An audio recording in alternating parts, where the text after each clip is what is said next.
Some stories should never be told, but you're about to hear them anyway. Enter Fatal Frames.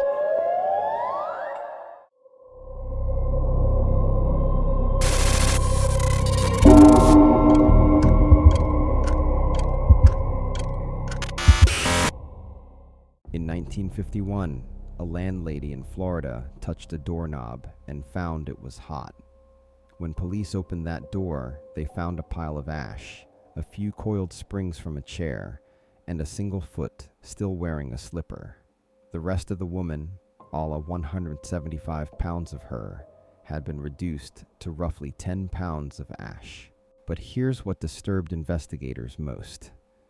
In the center of that ash pile sat her skull, not burned, not cracked, shrunken to the size of a teacup. To cremate a human body requires sustained temperatures of at least 1,400 degrees Fahrenheit for several hours. At those temperatures, skulls don't shrink, they explode. Whatever burned Mary Reeser that night in St. Petersburg reached temperatures investigators estimated at over 2,000 degrees. And yet, the plastic clock on the wall had only slightly melted. The carpet, beyond a 4-foot radius, was untouched. A stack of newspapers nearby never caught fire. For nearly 300 years, people have been burning to death in ways that shouldn't be possible. This is the disturbing history of spontaneous human combustion. The first well-documented case occurred in Italy in the spring of 1731. Countess Cornelia di Bondi was 62 years old, a noble woman whose grandson would one day become Pope Pius VI. On the evening of March 14th, her maid helped her prepare for bed. The Countess complained of feeling heavy and dull. They spoke for 3 hours before the Countess said her prayers and fell asleep. The maid closed the door. No one disturbed her until morning. When the maid entered the next day, she found her mistress approximately 3 feet from the bed. Or rather, what remained of her. A pile of ash, 2 legs below the knee, 3 fingers, and the front portion of her skull. The bed was undamaged. The furniture was intact, but every surface in the room was coated in a thick, greasy, foul-smelling residue. An oil lamp on the floor was found empty and covered in ash. Investigators learned that the Countess had a habit. She drank brandy, and she would rub camphorated brandy on her body to relieve pain. Perhaps, they reasoned, she had stumbled in the night. Perhaps she had fallen onto that oil lamp, and the camphor-soaked fabric of her nightgown had ignited. But that explanation raised more questions than it answered. Camphor burns fast and hot. It doesn't reduce a human skeleton to powder, and it certainly doesn't leave the bed sheets pristine. The case was published in scientific journals across Europe. Physicians debated it for decades, and for the first time, a term entered the medical lexicon that would haunt investigators for the next 3 centuries: spontaneous human combustion. On Christmas Eve, 1885, in Seneca, Illinois, a woman named Matilda Rooney was alone in her kitchen. By the time anyone found her, she had been completely incinerated. Only her feet remained intact. But this case had a second victim. Matilda's husband, Patrick, was discovered in another room of the house. He hadn't burned.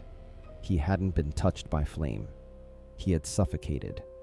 The official cause of death: asphyxiation from inhaling the fumes of his wife's burning body. Whatever consumed Matilda Rooney produced gases toxic enough to kill a man in an adjacent room, yet didn't spread the fire beyond her immediate location. Merry Christmas. Now we return to Mary Reeser, the case that would draw the attention of the FBI and J. Edgar Hoover himself. Mary Reeser was 67 years old, a widow living alone in a small apartment in St. Petersburg, Florida. On the evening of July 1st, 1951, her son Richard visited her around 8 p.m. She was sitting in her favorite chair, a large overstuffed armchair, wearing her nightgown and housecoat. She mentioned she had taken 2 sleeping pills and was planning to smoke one more cigarette before bed. Richard kissed his mother goodbye. He would never see her again. The next morning, around 8 a.m., landlady Pansy Carpenter arrived with a telegram. She knocked on Mary's door. No answer. She reached for the doorknob. It was hot, uncomfortably hot. Pansy called for help. 2 painters working nearby forced open the door. The first thing they noticed was the heat, a blast of hot air from inside. The second thing was the smell.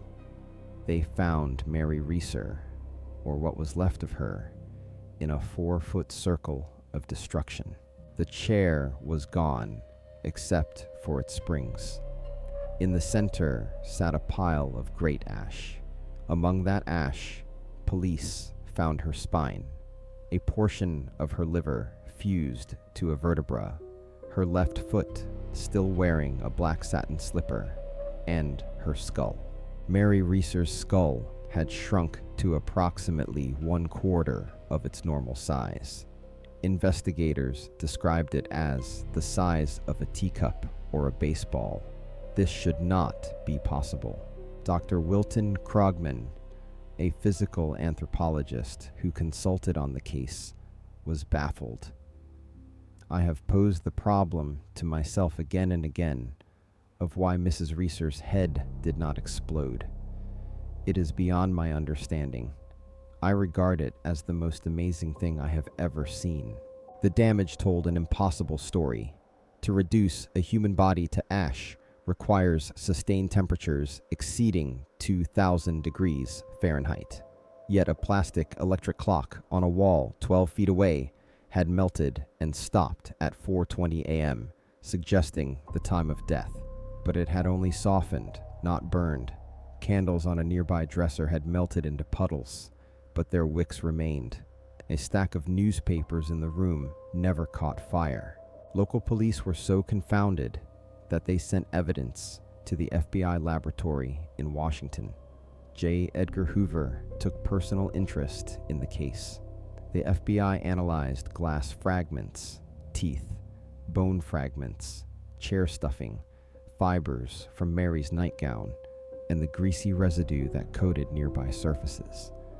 That residue was confirmed to be human fat, vaporized and condensed on every surface in the room. The FBI found no accelerants, no evidence of foul play, no explanation for the temperature required. Their conclusion, released on July 31st, 1951, Mary Reeser had likely fallen asleep while smoking, igniting her nightgown. Her body fat had then served as fuel in a phenomenon called the wick effect. Case closed as far as the FBI was concerned, but the wick effect doesn't explain how a dropped cigarette generates 2,000-degree heat. It doesn't explain why her skull shrank instead of exploding, and it doesn't explain why Mary Reeser apparently never tried to escape, never screamed, never woke her neighbors. She simply burned. Dr. John Irving Bentley was 92 years old in December of 1966. He had spent nearly 30 years as a family physician in Cootersport, Pennsylvania. By 1966, Dr. Bentley was frail. A hip fracture years earlier had left him dependent on a walker. He lived alone in a wooden house, his mobility limited, his days quiet. On December 4th, friends stopped by to wish him goodnight around 9 p.m. He was fine. The next morning, meter reader Don Gosnell let himself into the house. He went to the basement first to check the meter. That's when he noticed something strange. A faint blue smoke hung in the air. A sweet smell, like he later said, starting up a new oil-burning central heating system. He looked up. There was a hole in the floor above him, roughly 2 feet by 4 feet, and through that hole, ash was still sifting down. Gosnell climbed the stairs. He followed the smoke to the bathroom. On the floor, next to a hole that had burned completely through the linoleum and the wooden subfloor, lay a single leg, below the knee, still wearing a slipper. Dr. Bentley's walker was tipped against the bathtub. His robe, partially burned, was draped over the tub's edge. The rest of Dr. John Irving Bentley had fallen through the floor as ash. The wooden walls of the bathroom showed no fire damage. The paint wasn't even blistered. Only the floor, directly beneath where the doctor had stood, had burned through. The state fire marshal was called in. After investigation, he ruled the death a case of spontaneous human combustion. Skeptics offered an alternative. Dr. Bentley was known to smoke a pipe. He had a habit of falling asleep while smoking. Perhaps he had woken to find his clothes on fire. Perhaps he had stumbled to the bathroom seeking water.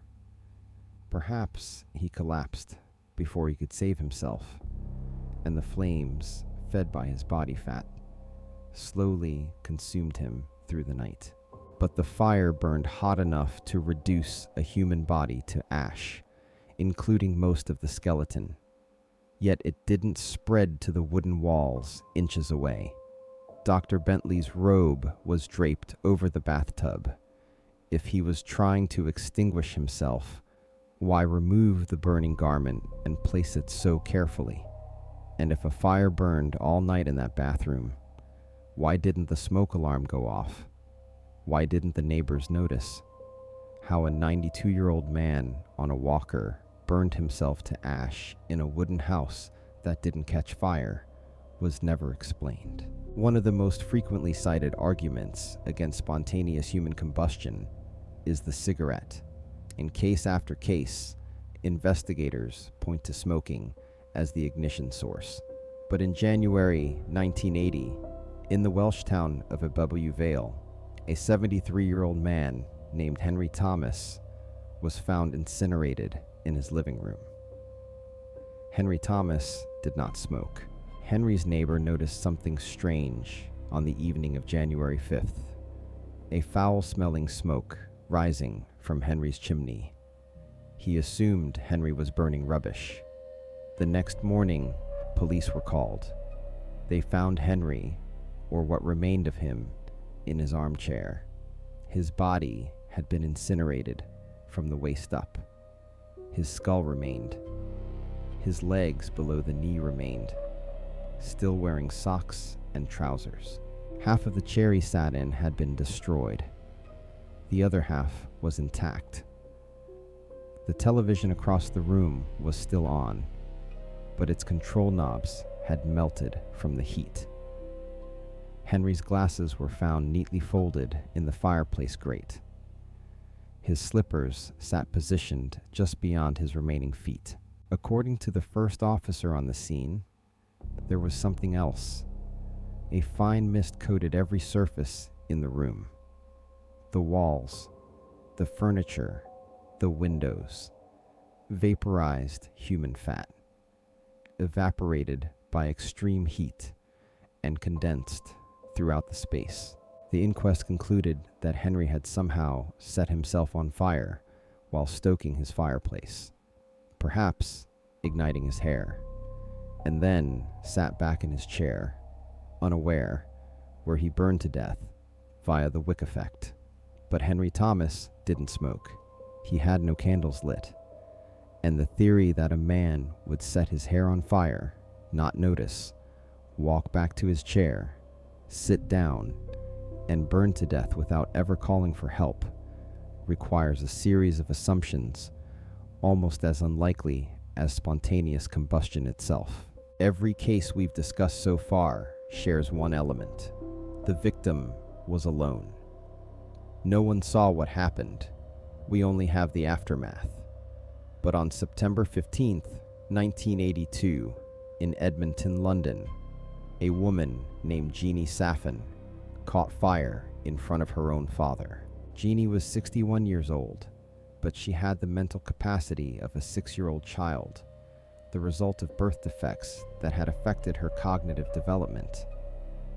She lived with her 82-year-old father, Jack, and spent most of her time in the family's kitchen. That evening, Jack Saffin was seated at the kitchen table. Jeannie sat in a chair near the window. Her brother-in-law, Donald Carroll, was elsewhere in the house.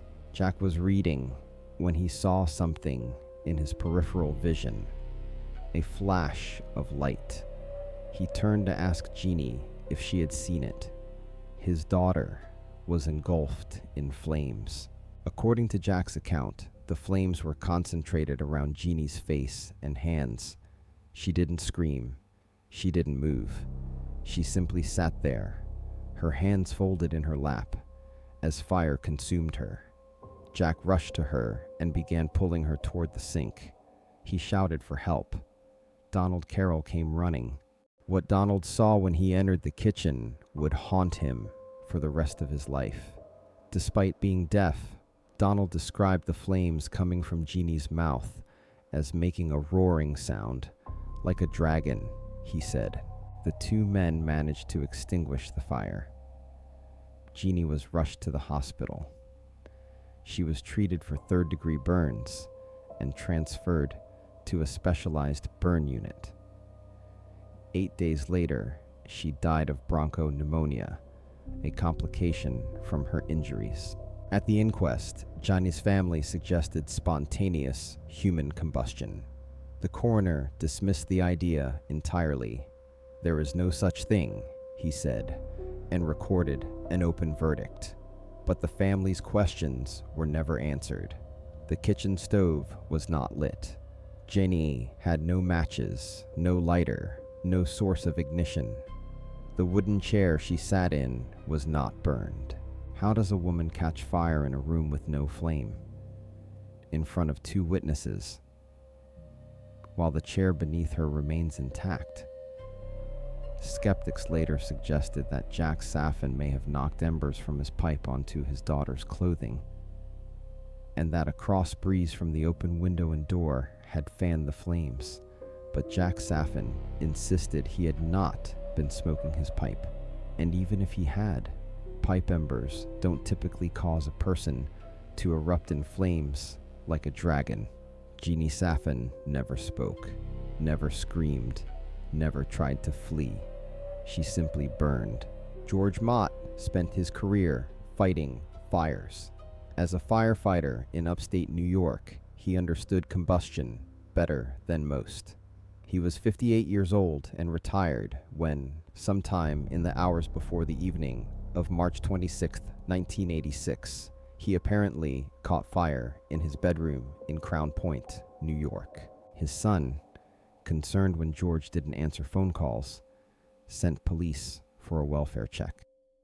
They found 3.5 pounds of remains, a leg, a shrunken skull, fragments of rib cage.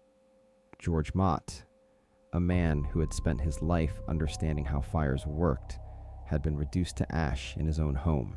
The bedroom curtains were burned away. The television and bedside telephone had melted. The bed was badly damaged, but here's what didn't make sense to investigators. The ceilings were low in that room, and they showed no heat damage. A fire hot enough to cremate a human body should have scorched them.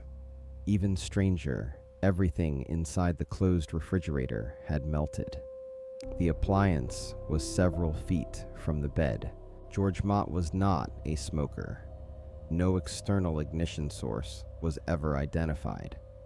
A man who had spent decades fighting fires had been consumed by one that investigators couldn't explain. In December 2010, in a quiet house in Galway, Ireland, 76-year-old Michael Faherty died.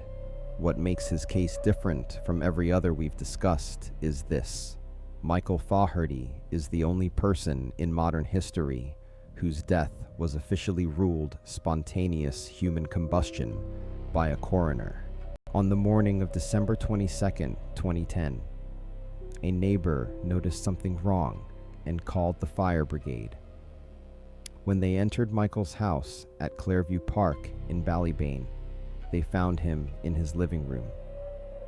His body lay on the floor, head closest to the open fireplace. He had been thoroughly burned, his body largely destroyed by fire. But the fire had been contained almost entirely to Michael himself. There were scorch marks on the ceiling directly above him, scorch marks on the floor beneath him. Nothing else in the room was torched. The investigation lasted 9 months. Forensic experts examined every possibility. They tested for accelerants. None found. They looked for signs of foul play. None found. They examined the fireplace. The obvious suspect, the fire that had been burning there, was ruled out as the cause. And there was one more crucial detail. Michael Faherty had no soot in his lungs or trachea. He had not inhaled smoke. This meant that Michael Faherty was likely already dead before the fire started, or that the fire killed him so quickly he never took another breath. West Galway coroner Dr. Ciaran McLaughlin spent months reviewing the evidence. He consulted medical textbooks. He researched historical cases. He sought any explanation that fit the facts. He couldn't find one. In September 2011, Dr. McLaughlin delivered his verdict. This fire was thoroughly investigated, and I'm left with the conclusion that this fits into the category of spontaneous human combustion, for which there is no adequate explanation. It was the first time in his 25-year career that he had returned such a verdict. To date, it remains the only official ruling of spontaneous human combustion by a coroner in the modern era. Skeptics were quick to point out the open fireplace. A spark could have landed on Michael's clothing, they argued. The wick effect could explain the rest, but forensic investigators had specifically ruled out the fireplace, and the wick effect doesn't explain why Michael Faherty was apparently dead before the burning began. Dr. McLaughlin was asked if he believed in spontaneous human combustion as a phenomenon.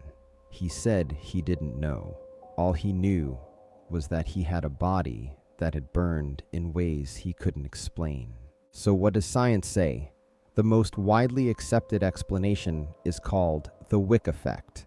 Here's how it works. Human body fat is highly flammable. When ignited by a cigarette, a candle, an ember from a fireplace, that fat begins to melt. If the victim is wearing clothing, that clothing absorbs the melting fat, much like a candle wick absorbs wax. The result is a slow, sustained burn. The clothing acts as the wick.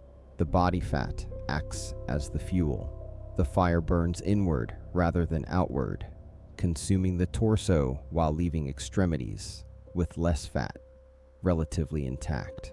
In 1998, forensic scientist John DeHaan tested this theory. He wrapped a pig carcass in a cotton blanket, applied a small amount of accelerant, and lit it. The pig continued to burn on its own for over 4 hours. When the fire finally went out, the results were striking. The entire midsection of the pig had been consumed, including the bones, but the legs, with less fat, remained largely intact. The flames had been low throughout, yet temperatures exceeded below 400 degrees Fahrenheit. DeHaan had successfully replicated the pattern seen in spontaneous combustion cases: near total destruction of the torso, intact extremities, minimal damage to surroundings. Case closed? Not quite. The wick effect requires an external ignition source. In several cases, Henry Thomas, George Mott, victims were non-smokers with no obvious source of flame. The wick effect produces a slow burn over many hours. Yet Jeannie Saffin erupted in flames in seconds, witnessed by her father. The wick effect doesn't explain Michael Faherty's missing soot in his lungs, suggesting death occurred before or simultaneously with ignition. And the wick effect has never explained the shrunken skulls. At cremation temperatures, skulls don't shrink, they crack. They explode from the pressure of boiling brain matter. Mary Reeser's skull was the size of a teacup. That remains, in the words of Dr. Wilton Krugman, beyond understanding. When you examine the documented cases, and there are over 300 of them spanning 3 centuries, a pattern emerges. The victims are usually elderly, often overweight, frequently living alone. Many had limited mobility. Most cases occur near an open flame, a fireplace, a candle, or involved a smoker. Many victims had consumed alcohol before their deaths. Skeptics argue this pattern proves there's nothing supernatural about these deaths. Elderly, isolated, intoxicated people fall asleep with cigarettes or too close to fireplaces. They catch fire. They can't escape. They burn. The wick effect explains the rest. But here's what bothers investigators. How does a dropped cigarette create temperatures exceeding 2,000 degrees? Why don't these fires spread beyond a 4-foot radius? Why don't victims scream or flee or wake their neighbors? Why do some skulls shrink while others explode?